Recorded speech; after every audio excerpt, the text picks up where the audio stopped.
अब हम रंग से संबंधित कुछ मूलभूत बातों से परिचित हो गए हैं। इस मॉड्यूल में हम हमारा मुख्य विषय यानी कि रंगाई करने के बारे में बात करेंगे। घरेलू रंगाई के दो प्रकार होते हैं, रोलर या ब्रश रंगाई और स्प्रे रंगाई। चलिए अब हम इन दो प्रकारों को संक्षेप में समझ लेते हैं और इनकी तुलना भी करते हैं। ब्रश या रोलर से रंगाई, ये रंगाई का सबसे आम और सबसे आसान प्रकार है। इस प्रकार में ब्रश या रोलर की मदद से हाथों से रंगाई की जाती है। ये प्रक्रिया पूरी तरीके से मानव चलित है और इसमें बिजली का इस्तेमाल बिल्कुल नहीं होता है। ये प्रकार आमतौर पर दीवारें, फर्नीचर इनकी रंगाई के लिए उपयोग में आता है। स्प्रे रंगाई, घरेलू रंगाई के लिए इस प्रकार में संपीड़ित यानी कि कॉम्प्रेस्ड हवा की मदद से रंग की फुहार तैयार की जाती है, जिसे मटेरियल पर केंद्रित करके रंगाई की जाती है। रंगाई का ये प्रकार ब्रश की रंगाई की तुलना में थोड़ा जटिल और महंगा होता है, लेकिन ब्रश रंगाई से कम समय में रंगाई का काम होता है तथा रंगाई की गुणवत्ता भी तुलना में अच्छी होती है। ये प्रकार अर्ध स्वयंचलित है, जिसमें हवा को संपीड़ित करने के लिए कंप्रेसर का इस्तेमाल किया जाता है और हाथों से संचालित स्प्रे गन की मदद से रंगाई होती है। स्प्रे रंगाई के लिए कुशल रंगसाज की जरूरत होती है। इस सूची में रंगाई की प्रकारों की तुलना की गई है।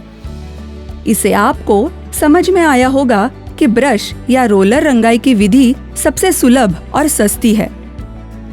अगर आप एक रंगसाज के तौर पर अपना व्यवसाय कम से कम निवेश में शुरू करने की सोच रहे हैं, तो ब्रश रंगाई सबसे बढ़िया विकल्प है। रंगसाज को रंगाई के लिए अन्य साधन जुटाने पड़ते हैं। रंगाई करने का मुख्य काम ब्रश की मदद से ही किया जाता है।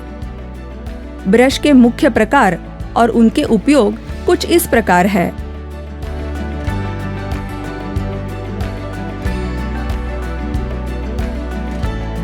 प्राइमर और पुट्टी रंगाई की विधि में महत्वपूर्ण भूमिका निभाते हैं। इनका काम होता है रंगाई की सतह को समतल करना, सतह के दोष छुपाना, रंग को सतह से चिपकने में मदद करना और रंग की आयु बढ़ाना। टर्पेंटाइन या थिनर का कार्य होता है रंग को जरूरत के अनुसार पतला करना तथा रंगाई के बाद ब्रश आदि साधनों से चिपका हुआ रंग निकालना। थिनर का प्रयोग केवल ऑयल पेंट से रंगाई करते समय करते हैं।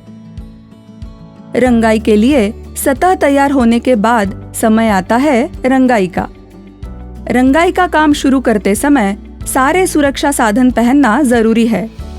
साथ ही साथ रंगाई होने वाले घर के अंदर अगर फर्नीचर या अन्य सामान है तो उसे पेपर, कपड़े या प्लास्टिक से मास्किंग टेप की मदद से ढकना जरूरी है। दरारें भरने के बाद सतह पर प्राइमर लगाया जाता है। आमतौर पर प्राइमर की एक परत पर्याप्त होती है, लेकिन अगर सतह पर पुराने दाग या धब्बे हो तथा सतह बहुत ज्यादा खुरदुरी हो तो अच्छी गुणवत्ता के लिए 2 या उससे अधिक परतें भी लगाई जाती है। प्राइमर सूखने के बाद उस पर पुट्टी लगाना जरूरी होता है और बाद में रंग लगाया जाता है। रंग भी 1 या अधिक परतों में लगाया जाता है। रंग लगाते समय ऊपर से नीचे की तरफ काम किया जाता है। रंग की दूसरी परत लगाने से पहले पहली परत को अच्छी तरीके से सूखने देना जरूरी है। रंग सूखने का समय रंग के प्रकार के अनुसार बदलता है, जिसे रंग के पैकेजिंग के ऊपर दर्शाया जाता है।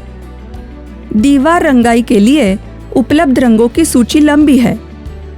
हम उनमें से आम रंगों के प्रकार और उनकी क्षेत्रफल व्याप्ति के बारे में थोड़ी जानकारी लेंगे।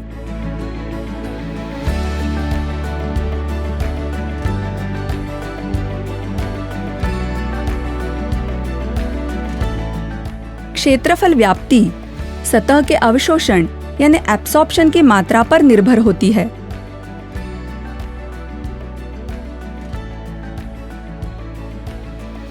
व्हाइट वॉश और कलर वॉश रंगाई का एक सस्ता विकल्प है। इसे चूना पाउडर और पानी के मिश्रण से तैयार किया जाता है।